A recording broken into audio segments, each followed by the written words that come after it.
Tinubu persuaded Elrufai to change his mind only for the Senate to embarrass him. Anthony Sani. Can you imagine? This Anthony Sani must be a Northern Christian the way I'm looking at it. Okay. So why did Senate do that?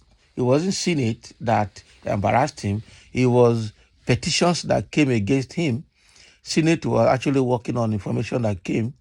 Okay. The National Security Advisor, the DSS, and individuals that wrote petition against him, it was those petitions that culminated into security threats that made the Senate to hold down his confirmation. That is it.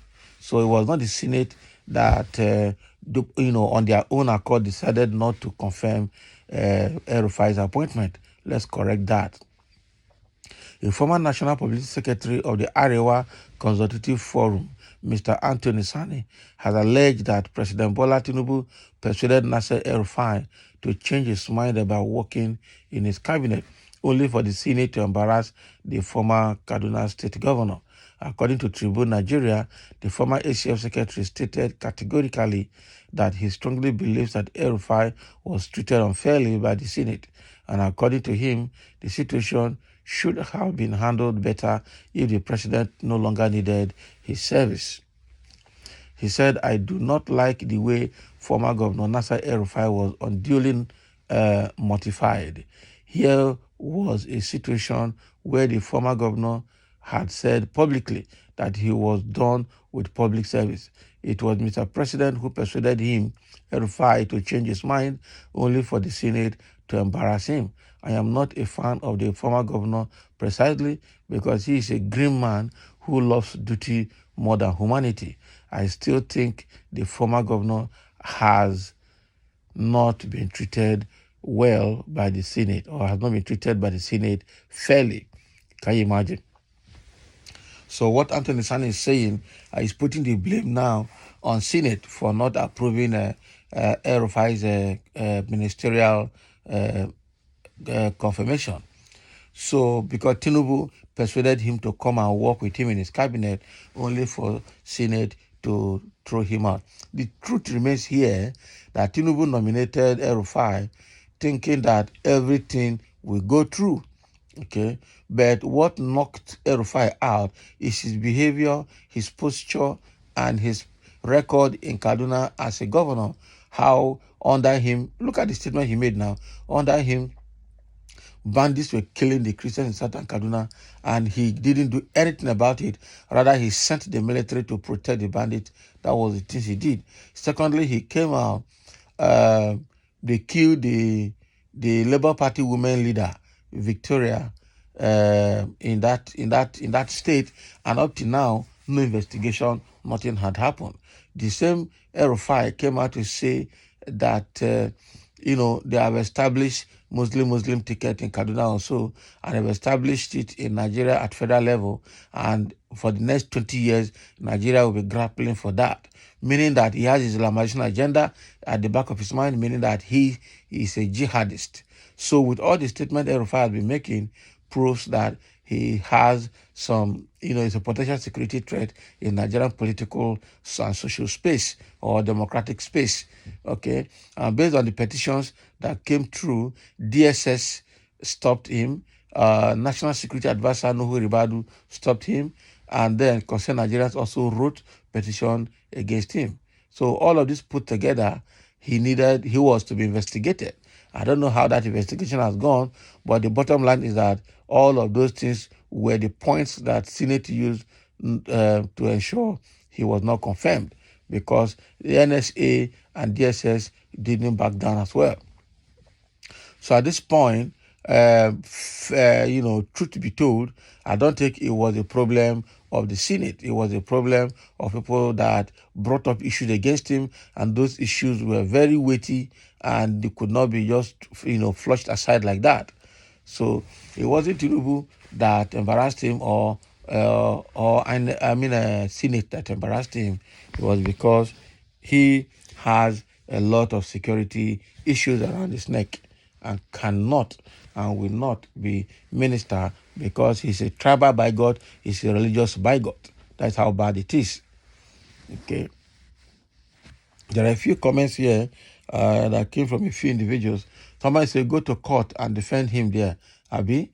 So, Anthony Sani, you are asked to go to court if you don't like what Senate did. I love the way he was treated. He got his dues. Okay. Now, wow. So that's what somebody's saying. Because of Elrufai's antecedent or past record, nobody actually wanted to pity him. Likewise, Elrufai didn't treat the Kaduna State workers fairly. That's another thing. Sorry, we were okay with him, but you can speak for yourself, not Kaduna people. Now, who is okay? Who are the Kaduna people okay with Elrufai? There must be people within Kaduna Muslims that were happy with him. What Elrufai did to the Southern Kaduna Christians is actually annihilating. They wanted to, it was ethnic cleansing that was going on in Southern Kaduna. So if you say you are happy with him, you should be happy with him because probably a member of the party or you are a close ally that was benefiting from him. Somebody has replied to him now for saying that they were okay with Rufai. Somebody said, replied to this guy, you also speak for yourself, not the entire Kaduna state. We don't like him, let him go to hell. More troubles are coming for him. Bagam. Okay, that is another. All of them are northerners. They reply to Yela Yusuf, we love him and nothing will happen to him. You are not God, so can't do anything to him. And whether you like it or not, he is loved by the majority in Kaduna State.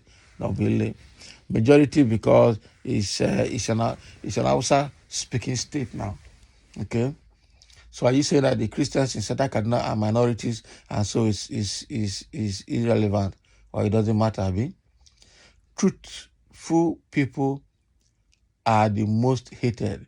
Elrufai has no respect for anyone other than the truth, and such a person makes a lot of enemies. Despite President Bola Ahmed Tinubu persuaded him to work with him, President Bola Ahmed Tinubu was not ready to protect him from the National Assembly, despite he has such power, because he may not be able to control him because Elrufai didn't believe in Godfather that is so common in Nigerian politics.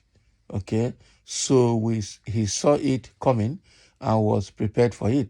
My concern is he should have allowed him respond publicly to the petitions against him if it means well or if he meant well for this country. What are you talking? Is Elrufai better? Are we not having other better people than Elrufai in the country that can do that same job? Yeah? Nigerians knew he is a religious bigot. That's why they rejected him. Exactly. He is not. Tell me your own reasons for saying that. Reply to this guy. These are replying themselves. So, Al-Hassan, remember what he said about Muslim dominance over Nigeria. Does Nigeria belong to Muslims? That's a question they will not answer. Okay, and then they have replied themselves again. You can answer the question. The population of northern Nigeria is more than that of southwest and southeast. Who told you? All these imported terrorists that are making up the population from Mali, Burkina Faso, Niger Republic, and all of that. Leave that. So except he repents and apologizes to the people of Southern Kaduna, the blood of innocent will haunt him till the end. Tell General Zamani Lekwot, the convicted and pardoned criminal, to apologize as well. It is only God that paid the evil that men do. Can you imagine?